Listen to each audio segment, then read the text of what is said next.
प्रमोद जी की धर्मपत्नी ने संजय को वचन दिया कि आज से मैं शाकाहारी बनूंगी।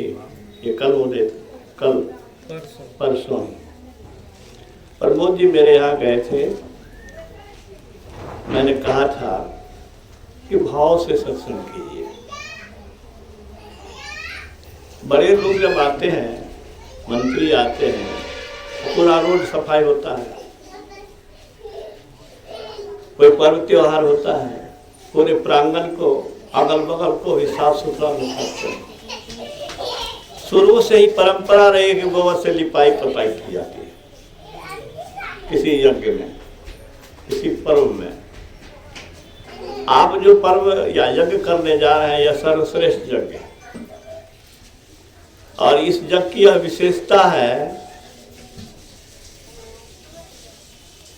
कि संत भी इसमें आते हैं। क्या सुने हैं कभी कि नहीं सुने हैं? आया था सुनने में, ठीक है, बहुत अच्छा। बहुत लोगों को सुनने में नहीं आया होगा। जिन्होंने कहा एक टक्कर कान मुंह से लीजिए और कान से टक्कर लेके दिखा दिया कि बाल बांका नहीं हुआ अपने शिष्यों सहित।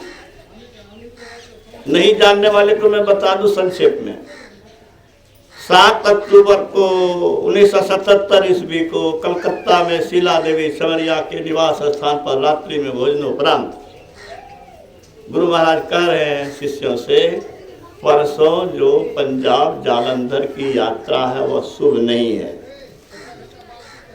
हमको तो ब्रह्मांड में संत के सिवा ऐसा कोई आदमी मिलने वाला नहीं है जो कह दे कि परसों क्या होगा, दुर्घटना होगी या अशुभ होगा।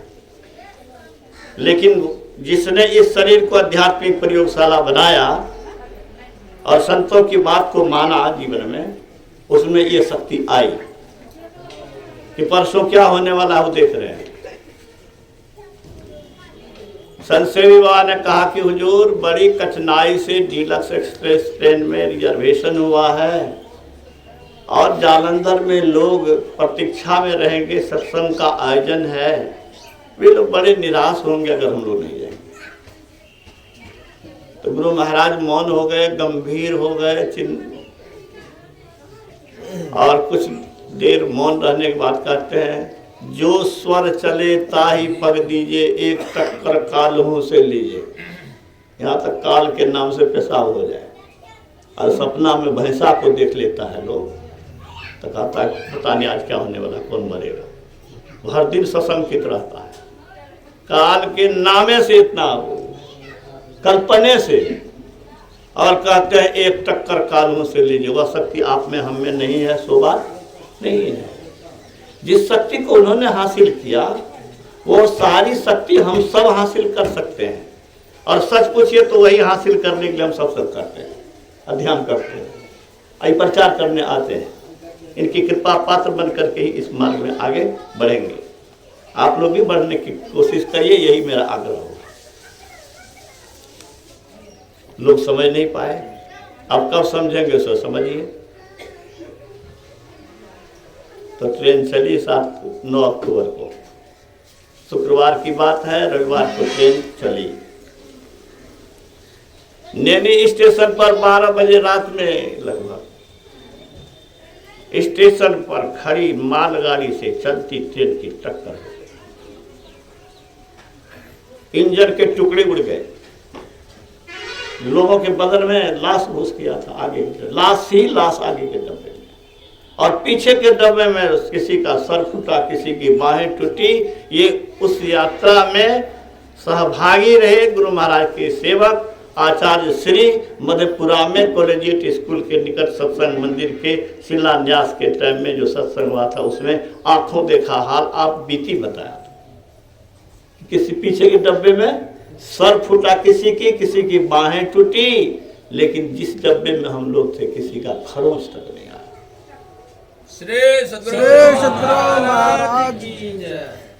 ऐसे पुरुष क्या कहते हैं, जीवन मुक्त लोग सत्संग में आते हैं, चाहे गुप्त या प्रकट होकर। और गोस्वामी तुलसीदास जी को भी कहा था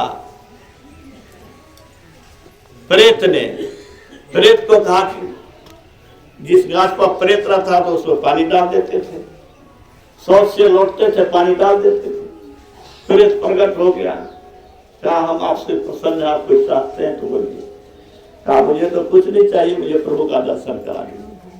कहा मैं तो नहीं करा सकता हूँ, लेकिन ये काम आपको हनुमान जी करा सकते हैं।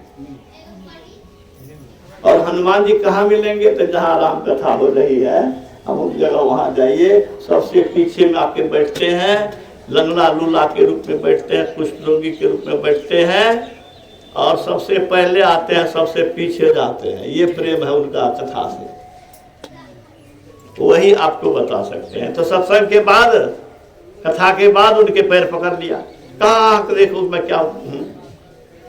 कहा माफ कीजिएगा, मैं आपको पहचानता हूँ, आप तो हनुमान जी हैं।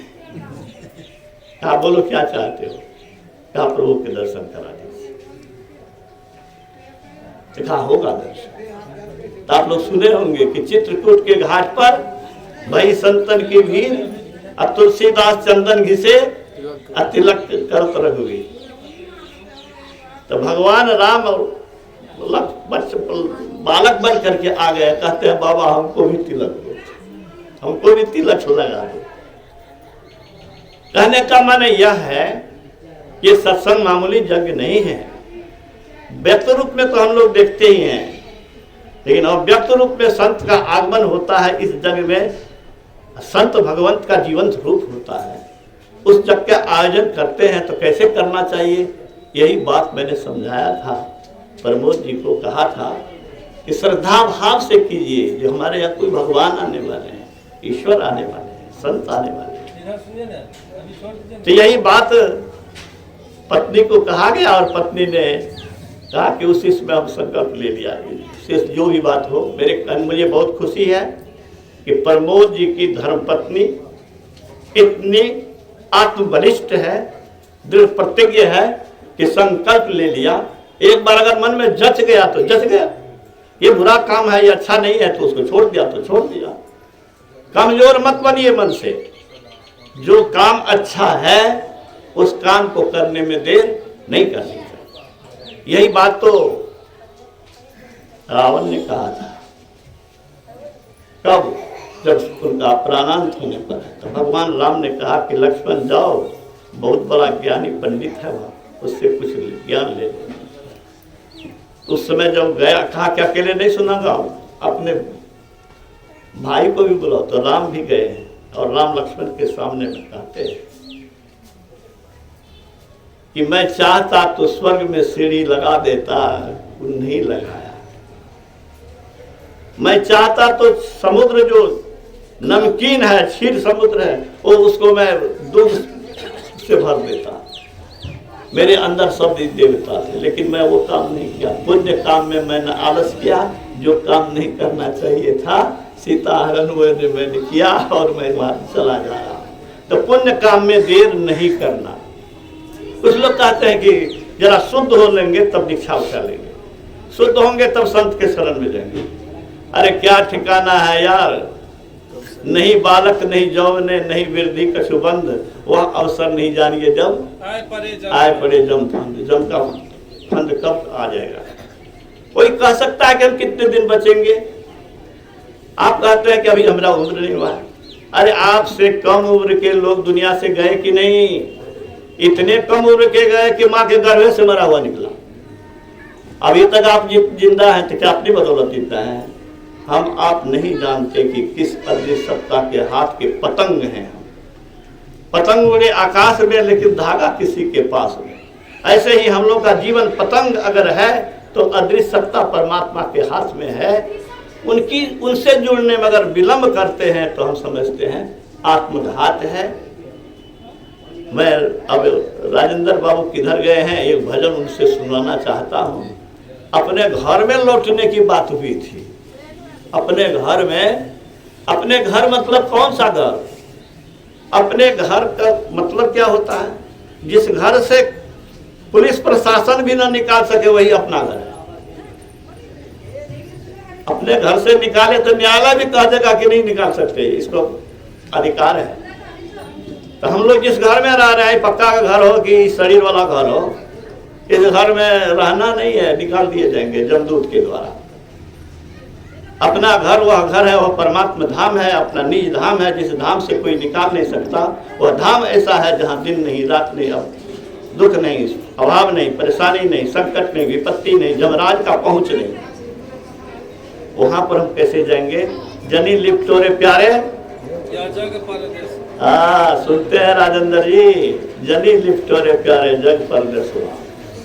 चलो कैसे उसमें भजन को आप लोग सुनिए। श्री सद्गुरु महाराज की।